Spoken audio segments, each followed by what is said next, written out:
But let's return to this ayah in Surah Al-Hujurat. And I want to conclude by some reflections on what are some of the key lessons we can take from the history of Chinese Muslims. One of these I've already mentioned. You can see that for any nation, for any group of people, for any community, for any country, for any civilization, they follow somewhat a sine curve, right? There are ups and downs, there are fluctuations, there are times of great prosperity, and there are times of great atrocities and trials and tribulations and hardships. And Allah subhanahu wa ta'ala said, He said in the Quran that we make some of you rule over others of you, and this takes turns so that people wouldn't cause corruption, too much corruption on earth. If one race or one group or one community or one civilization is always on top, that would be very, very disastrous. There will be oppression for sure. So Allah subhanahu wa ta'ala rotates the fortune, as I mentioned, وَتِلْكَ الْأَيَّامُ نُدَاوِلُهَا بَيْنَ النَّاسِ. So there are stronger times, there are weaker times, there are good times, there are bad times, and this goes in cycles. And both, as you know, both the good times and the bad times are trials, are tests for us. For the believers, everything is a test. Difficulty is a test, and ease is also a test. So what the Chinese Muslims did was that they didn't complain in bad times, and they didn't feel complacent in good times. All the time they were thinking, how do we make the best use of this time, of these social circumstances, and take advantage and benefit from that, and serve the community, and preserve our faith, and make contributions to people in general. I was in Kuala Lumpur once. I was passing by in the airport. I was in a prayer room, and nowadays when people think of Chinese Muslims, when they hear about Chinese Muslims, there are normally two automatic presumptions or conclusions that people jump at. Either Chinese Muslims are a victim group that is oppressed and needs rescuing, or they are, a Chinese Muslim must be a revert Muslim, and thus he's ignorant of Islam. Let's teach him, right? He needs educating. So when I was in Kuala Lumpur, I was in the prayer room. This uncle came to me. He couldn't speak English, so he spoke to me in Arabic.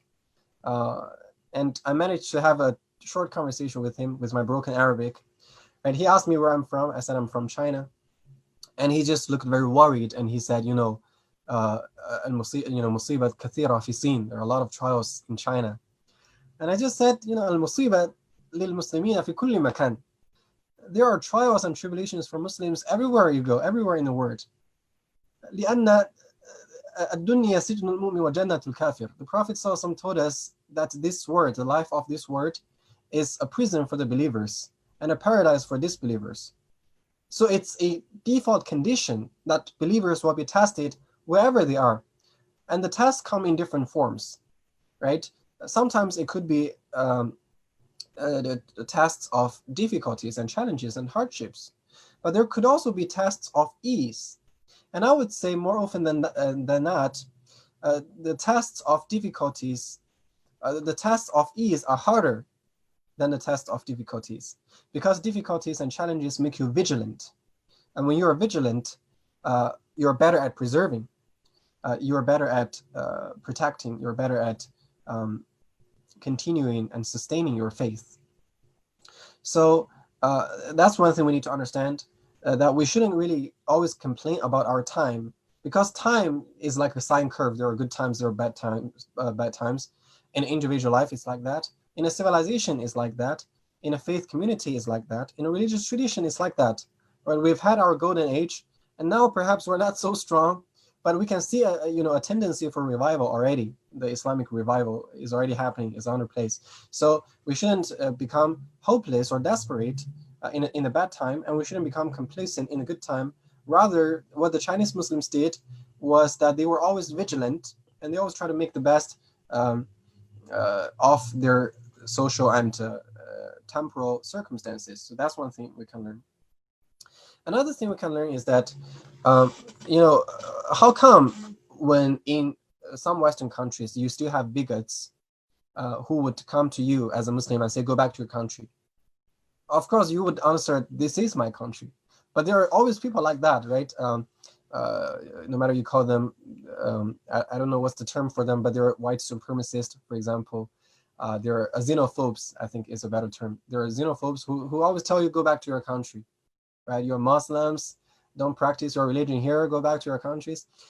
But in China, I'm a Muslim, and my non-Muslim friends know I'm a Muslim. None of them would ever feel I'm not a Chinese. So we have so successfully, forged this identity, which is universally accepted by Chinese people as Chinese. We're Muslims, we're Chinese, and there's no conflict whatsoever in that. We don't have to quote the constitutional values or the Universal Declaration of Human Rights to prove we're Chinese. But no, we're just Chinese.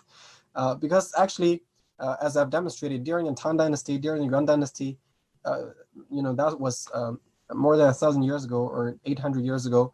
It was already a multiracial and multi-ethnic nation. So we have already forged this identity. And partially also because the Chinese Muslims, they didn't overly emphasize difference. They don't always tell people we're different from you and we're better than you. You guys, you don't even know what you're living for. You guys are just ignorant.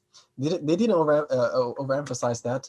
Rather, they overemphasized they emphasized commonality, the common ground, as demonstrated in the Han Kitab movement.